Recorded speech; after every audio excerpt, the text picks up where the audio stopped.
Are you looking for a fun way to win up to 25 times your money this football and basketball season? Test your skills on Prize Picks, the most exciting way to play daily fantasy sports. Just select 2 or more players, pick more or less on their projections for a wide variety of stats, and place your entry. It's as easy as that. If you have the skills, you can turn $10 into $250 with just a few taps. Easy gameplay, quick withdrawals, and injury insurance on your picks are what makes Prize Picks the #1 daily fantasy sports app. Ready to test your skills? Join the Prize Picks community of more than 7 million players who have already signed up.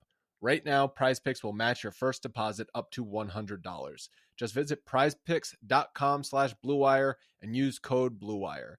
That's code BLUEWIRE at prizepicks.com/bluewire for a first deposit match of up to $100. Prize Picks, daily fantasy sports made easy. Support for this podcast comes from Frito-Lay and the 2023 Snack Bracket Championship. The Frito-Lay Snack-It Challenge is underway, and fans are voting on their favorite snacks to crown champion. We're talking about prime-time matchups between the best 64 snacks in the land. Will Ruffles Ridges reign supreme? Can Doritos defend their dynasty? Or will Smart Food use their smarts for a surprise upset? Only you can decide. Get in on all the action for a chance to win up to $1,000 or a year's worth of snacks. Let your snacks be heard. Just go to fritolaysnacket.sbnation.com to vote and enter for a chance to win. No purchase necessary. Sweepstakes ends April 3rd, 2023. Void where prohibited. Year's worth of snacks awarded in the form of 52 coupons, each good for 1 bag of chips. See official rules at fritolaysnacket.sbnation.com. Welcome to Mavs Moneyballs Group Therapy. I'm Kirk Henderson, and what a garbage fire of a game. However, it started at 4:30, was over before dinner time. And we're here a little later because I had real life stuff to do. Apologize for the not going live right after the game, which means my normal piss and vinegar self is not going to be happening. But that game, it had the sense of urgency of a mid March game for a tanking team. It was real bad, not very fun. The Mavericks played terribly. Pretty much everybody but Spencer Dinwiddie I could see us having a problem with. My favorite stat was one provided by my guy Glenn on Twitter, who noted that over the past 4 games, 102 minutes from Reggie Bullock, he has scored precisely 5 points, which is remarkably impressive. You guys know the drill. You want to come up on stage, hit the speaker request button. When you hear your name, come up here, fire off your take. Let's not hang out too long. It was a bad game. We got another one tomorrow, and we'll be back at this tomorrow night. So coming up first, we got my guy Silas. Welcome, Silas. What's happening? Hey, how's it going, Kirk? Welcome. It's going okay. What do you got? What's on your mind tonight? I was actually at the game tonight. Decided to tough it through the hurricane rain and make it out there, and was severely disappointed. Happened to be the worst game of the year so far for the Mavs, but got to say my highlight is definitely seeing Josh Green in person. It's way different than seeing him on TV. Talk about that. Tell me why. He just does so much more than you expect. Just watching him specifically, and just how energetic and crazy he is, Sure. Flailing around and everything. It was really great. I actually became a huge fan of his tonight. I like that's an interesting takeaway. I'm going to my first live game of the year on Saturday. That'll be something to kind of look for, because when you watch games on TV, you're watching from that one specific angle, and unless you're watching the game kind of on repeat, it's just really hard to not look at the ball. So some of the stuff you notice when you're live is definitely a different approach. That's fun. I mean, he was one of I basically said Spencer Dinwiddie, but Green, in the steps that we're wanting to see from him, which is sort of a decisiveness that was there tonight. He took 6 shots in 25 minutes, which is pretty much on par with what I've been hoping to see from him. The threes were pretty busted, but that's fine. He's not going to hit 1,000 of them every game, and he did make some really, really nice moves to the basket. He plays with a different energy than just about everybody on the floor, and that matters. Yeah, for sure. It was great to see. He was definitely an Energizer bunny off the bench, you know? Yeah, for sure. For sure. How were the seats? Where were you sitting there? Was it the Amway Center? Yeah, we were in the Amway Center. We were about 10 rows off the floor. That's fantastic. And yeah, it was really nice. I got a good deal. It was like $35. Woo! So yeah. That's the nice part about living in a city where your team isn't very good, you know? Sure. Well, I hope you get to go back and watch some Paolo Banchero games. I watched him a few times over the summer. He is in Vegas. He's fun. He's a special player. Yeah, I was definitely a little disappointed he wasn't playing tonight, but I was just happy Luka was playing because, to be honest, I thought he was going to be sitting for his matchup against Porzingis tomorrow. So, but anyways, don't want to keep you any longer. I know you got more people to get to, so hope you have a good night and hopefully we can win tomorrow. Well, thanks for joining us, Silas. I appreciate you taking some time. All right. Counter to what Silas said, we don't actually have anybody waiting because I think everyone wants to move on from this game. Now, if you do have anything you would like to come up here and say, let's get it out. I see a question from my man Saba down there. He said, "Why can no one other than Luka score consistently?" I will say that Spencer has basically only had one bad scoring game, which was the game against the Nets. Otherwise, his numbers are pretty off the charts. You know, he's shooting the three ball real well. He's not getting to the line as much. I'm going to be interested to see kind of how that goes throughout the rest of the season because it's, you know, he's shooting like nearly 50% from three, which is hilarious considering the volume that he's taking. But to answer your question, Saba, it's that the Mavericks were built this way. They were really built to be a Luka-oriented team. I mean, over the course of the summer, once it was clear that Brunson was the Nick and that was done, this very much felt like a year where the Mavericks were going to be sort of taking their medicine, so to speak. And it's a little frustrating because you don't want to ever say it's like a wasted Luka year, but they just don't have a lot of optionality of where they can go with things. And, you know, nobody's really tanking yet. There's a really good question, which I'm going to get to here in a second from the chat about, you know, one of the teams we thought were going to be tanking, but this is just sort of who the Mavericks are going to be. And we've seen Luka do this for years where he just doesn't take a particular team very seriously. He came out, you know, he's not going to be able to shoot 50% from the floor, but Luka was sloppy all over the place offensively. I mean, 9 of 20, 28. I mean, it was bad. That's one of the worst shooting performances I've seen from him going back several years.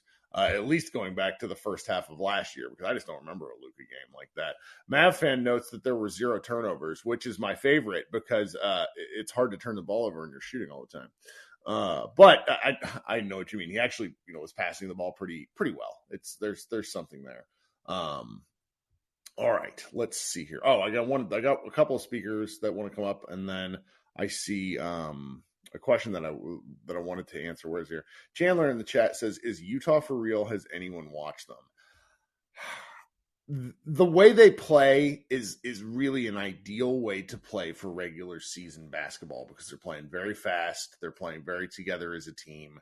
I don't know if when the pace slows down in the playoffs, if that's something that's sustainable, but they're really squeezing the most from the players that they have, and that is pretty amazing. Jordan Clarkson might be playing the best basketball he's ever played. It's really nuts. I don't have a good answer because, you know, we had expected them to be kind of stinky, but they're the number 2 team in the league right now, so they can't be that, you know, they're not bad. like there's a floor on them. They're really interesting. I'm gonna look forward to watching them because they just play like a fun style of basketball. It's nice to see. Okay, my guy Jose is waiting. How we doing, Jose? What's up? I'm doing Kirk. Damn, I say I'm doing Kirk. Whoa. I'm doing well, Kirk. Appreciate you for asking. How are you? But you know, I had like watching that game gave me a headache because it was just a slow drip of death because the Mavericks were simply unable to score. 19 turnovers the Magic had. Dallas had 10 points. That's hard.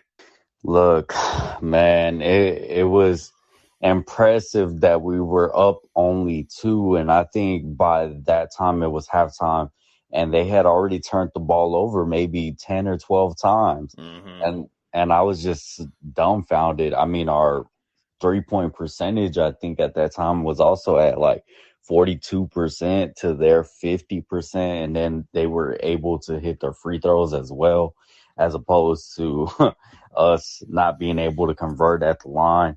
All that stuff matters. If you're not winning the rebound battle, you damn sure got to win in every other battle, and making your shots, making your free throws, turnover ratio, and all the good little marginal things. I mean, it's really surprising they didn't get beat by like 35 when you start like staring at the numbers. Right. Also, it's just I'm tired of Luka saying this is on him, that they need to come out better and stuff like that. Like he's the leader. Yep. If you don't set the example from the beginning, then most likely we're gonna lose that game. This is the 4th straight year where he's had to say, "Oh, well, this is on me. You know, we didn't prepare for the team." Why? Why didn't you prepare for the team? They're professional NBA players. You know, they might not have a Luka on their team. They might not have a KD on their team, but they're still professional NBA players. I think they probably saw Paulo wasn't going to play tonight, and they were like, oh, yeah, we could just rest up or whatnot. But also rest is another thing I wanted to touch bases on, because this is a team that you're supposed to beat. That first Magic matchup a week or so ago, it came down to the wire, and it was just like, why? Why are we coming down to the wire on the like lower end tiers of the NBA? And like we need to be able to put these teams away, especially if you're on a back-to-back night. Put the team away early.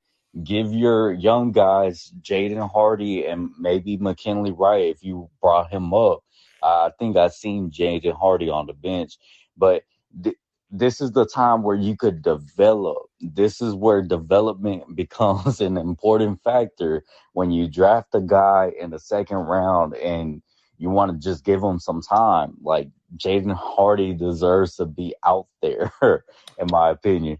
And then, it's so difficult because they've played 10 games and 9 of them have come down to clutch time. And that is, on the one hand, I'm pleased to have seen the wins that they've had in clutch time. On the other hand, could we put somebody away? Because that's how you get these guys minutes. They've had the one blowout loss or win. Now, they haven't been blown out on the losing side, which I'm grateful for, but it's an element of taking, you know, if you look at the rest of the minutes distribution, they actually did a pretty good job tonight with everybody but Luka and Spencer. Like, a lot of guys played and got some minutes, but then they lost the game. So, you know, they're going to come out tomorrow against the Wizards, and I wonder if they had kind of maybe had like a rest day in mind for one of the starters. I'm not sure they can afford to do that, because if you lose 2 straight, you know, and against teams that are frankly not expected to be in the playoffs, like that's just it's an ugly way to finish off what had been a pretty good homestand. Exactly. And like the Jazz and Raptors games, those are some notable victories. Those are the things that like we look back on later in the season, and we're like, man, we really earned those wins early in the season. That's right. And you know, something you kept saying in the off season is the Mavs have to get off to a fast start, and taking these like losses against the Orlando Magic and I don't know about the Wizards tomorrow, but it's just like this matters later on. And when we're hoping maybe a Golden State at the time just starts to fall off, and they don't. They just keep going. Yeah. Also, just wanted to say, like, also the blowout, if we could get a blowout going, you could get Facu to come in and show why we signed him. You know, some people said he was just going to be Luka's buddy on the bench. Okay, well, we have Theo Pinson for that. Sure. We have Tyler Dorsey on a two-way for that. Like, some people say these end of the bench guys don't matter, but to me they do, because if you're on an NBA team, you had to contribute some type of way. A lot of people will say Theo's is the hype man. He's going to talk shit to the best players. He's going to get in their head, whatnot. Okay, besides that, what else is Theo doing for you? Right. What is Facu doing for you if he's just sitting down on the bench, not getting any minutes? And I have to re-emphasize Jaden Hardy. What is he doing for you if you drafted him and 3 years goes by quick? I mean, look at the Jalen Brunson situation. Look at the Josh Green situation. When Josh Green wasn't getting minutes with Rick Carlisle, and last year we finally got to see a little bit more, you're like, oh, man, he's years away. Like, we still got to give him more time. But with this whole Luka and pairing with a second star, it's like, how much time do you have? I mean, I want to be optimistic about that, but I've seen Dirk struggle for years without a competent team around him, and who knows if Luka is the same.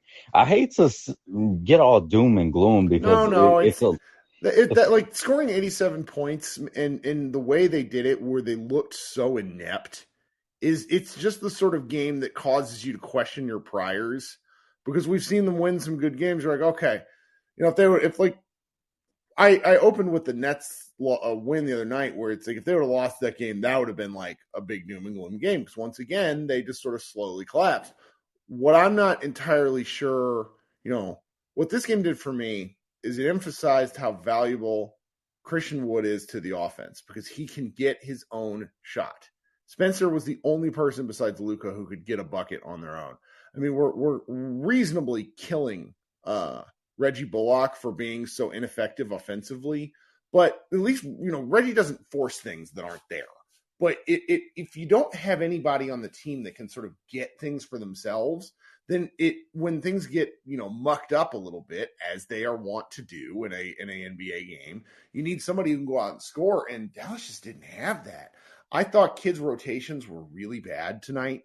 I think they're pretty iffy most of the time at this point in the year, to be honest with you, but it's early, so I can I think we can all sort of respect that. But the fact that the Mavericks rolled out there in the third quarter, where they started up 54-50, and the Magic and Luka and Spencer played most of the quarter, and the Magic gained ground, is really bad.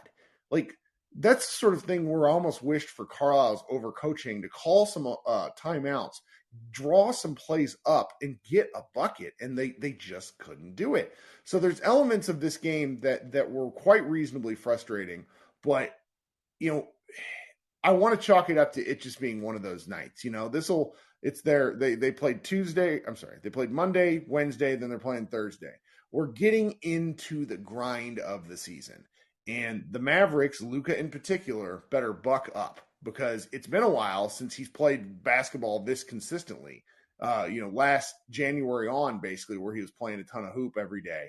And getting into that grind and coming out and performing night in and night out is what makes a superstar a superstar. It's what made Dirk unbelievable. And there's elements of that where Luka has to bring it. You mentioned it earlier in your comments. I hope. Today's episode is brought to you by Cars.com.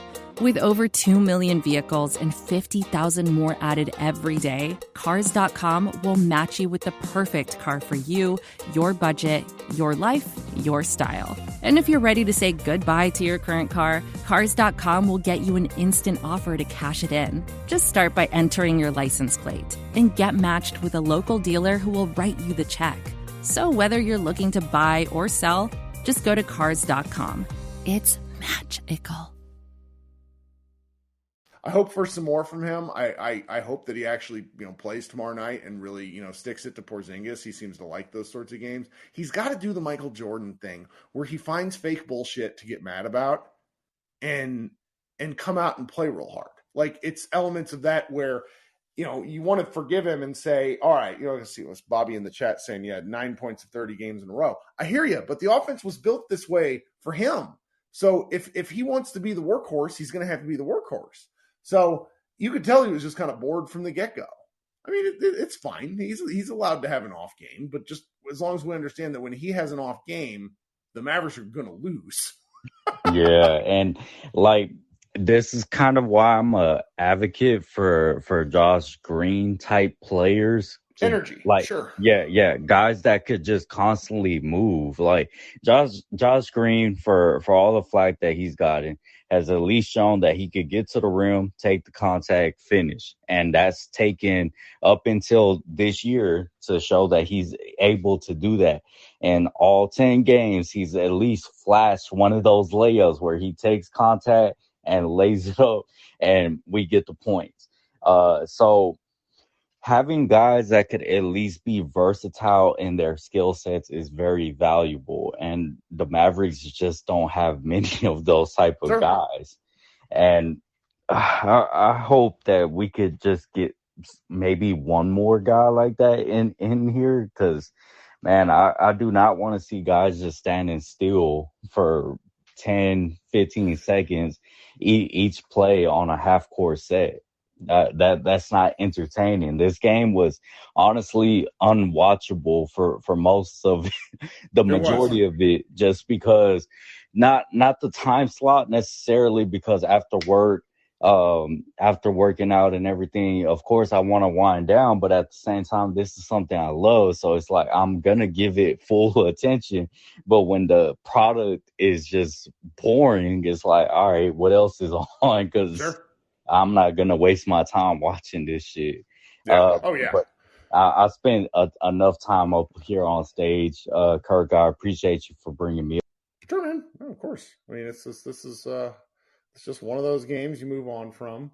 I don't know. Like it's you guys have listened to me long enough to where, like, when I'm real fired up and have a strong take on things, I'm definitely going to let you hear it. There's elements of what the Mavericks do that I think that we all sort of just have to sort of be a little bit realistic about what has transpired. You know, Luka has been hysterically demonstrative about JaVale McGee the past two games, like in ways that I've never seen Luka in a game be irritated with teammates.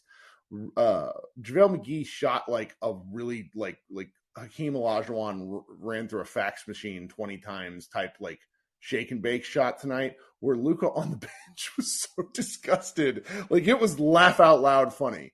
And then last night when JaVale tried to, or I'm sorry, on Monday night when JaVale tried to throw Luka an entry pass from the top of the key and just like turned it over, JaVale didn't go back in after that happened because Luka was like irritated at the thing. So there's elements of this, guys, where I think we have to watch where Luka's sort of flexing the ability that he has as a superstar. I think as a 23-year-old man, he wants, and frankly, from where he's grown up in a basketball perspective, he wants to have the power, or he wants the people who are in positions of authority within the team, meaning the coach and GM, to do the things they are supposed to do. He doesn't want to be making those decisions. But I will tell you, Jason Kidd isn't coach unless Luka signs off on it. Okay? So, like, there's power dynamics involved here where Luka's going to flex here and there. Okay? And when when Jalen Brunson walks, there have been enough people, reporters and such, that have sort of they've all basically passed along the fact that Luka was fine taking on more responsibility.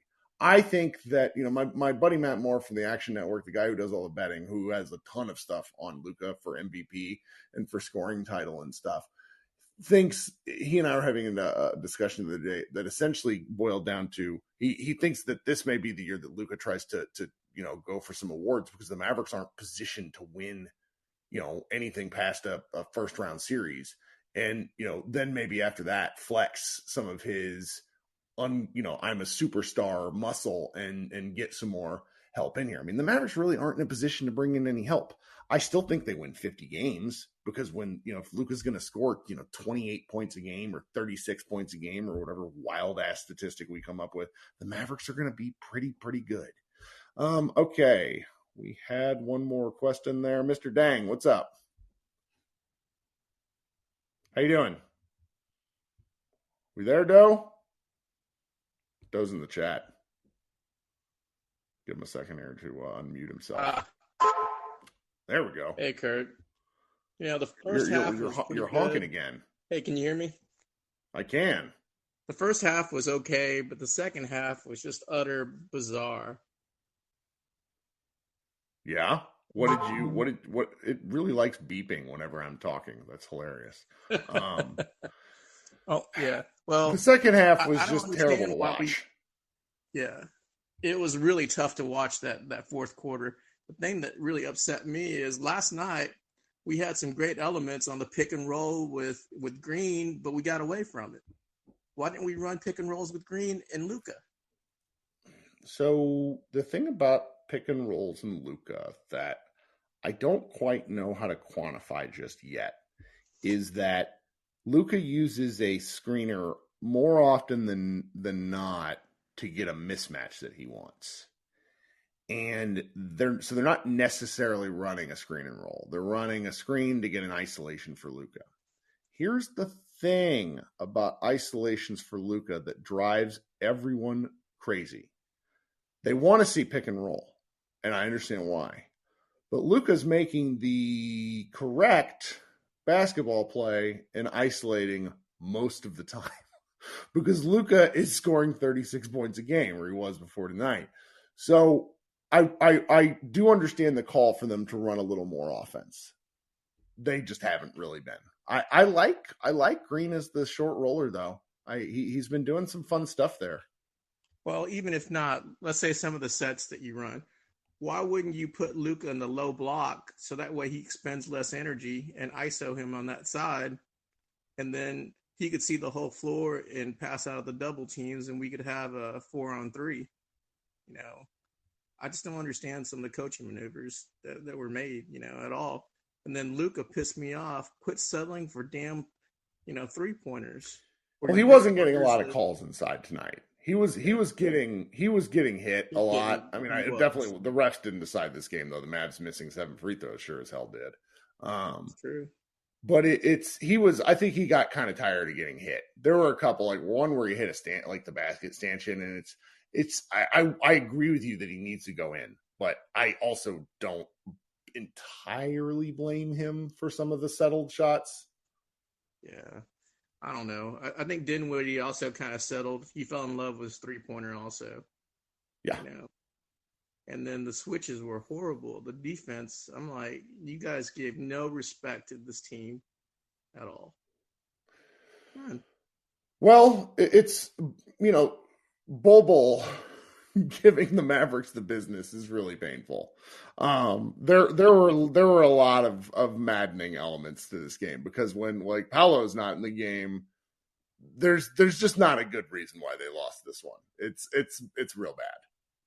Yeah. Well, I hope they bounce back tomorrow, but certain things have to go. I mean, in my opinion, kids got to make some calls, on forcing Luka's hand or changing up the offense enough where if Tim's not hitting, we try something else, anything else. Bring Bertrands in, bring Frankie in.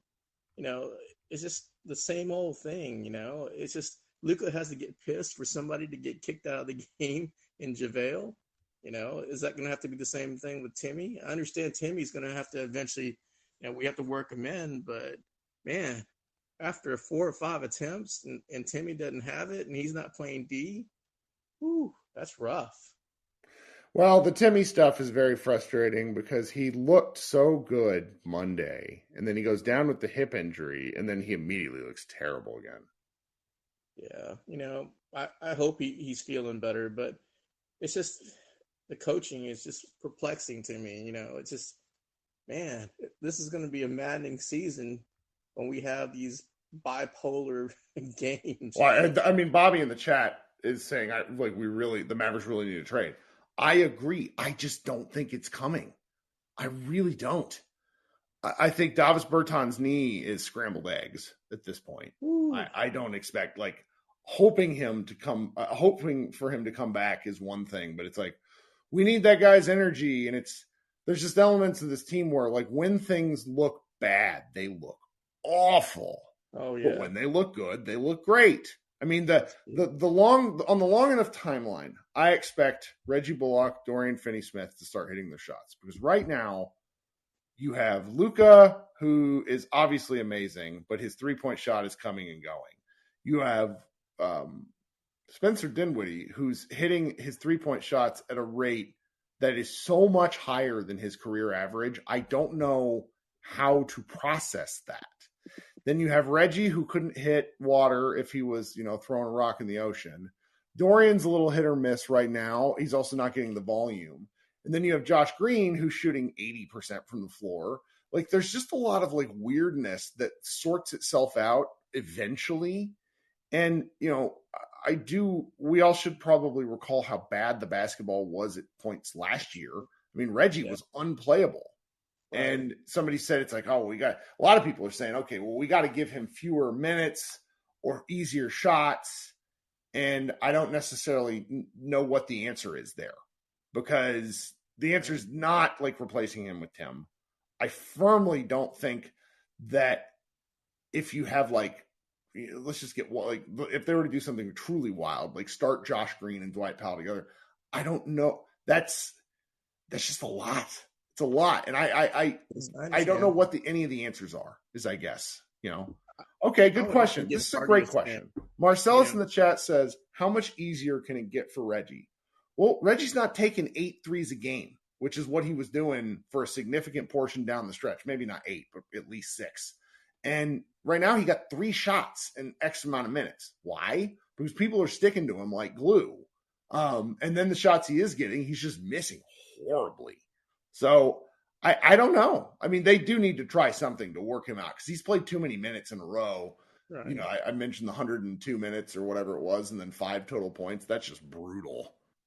Well, I'm really worried more about the body language of Bullock and Kleber.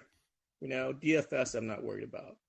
Yeah, those guys, the body language really worries me. Yeah, Maxey hit a couple of threes tonight, though, didn't he?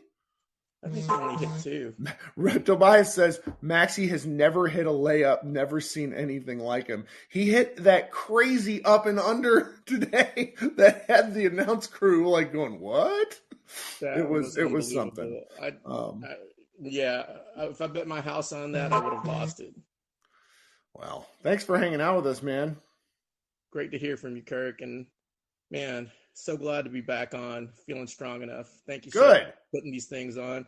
Your crew is doing an amazing job with the articles, man. I appreciate that. Every article, I love it. I tell my friends about you guys.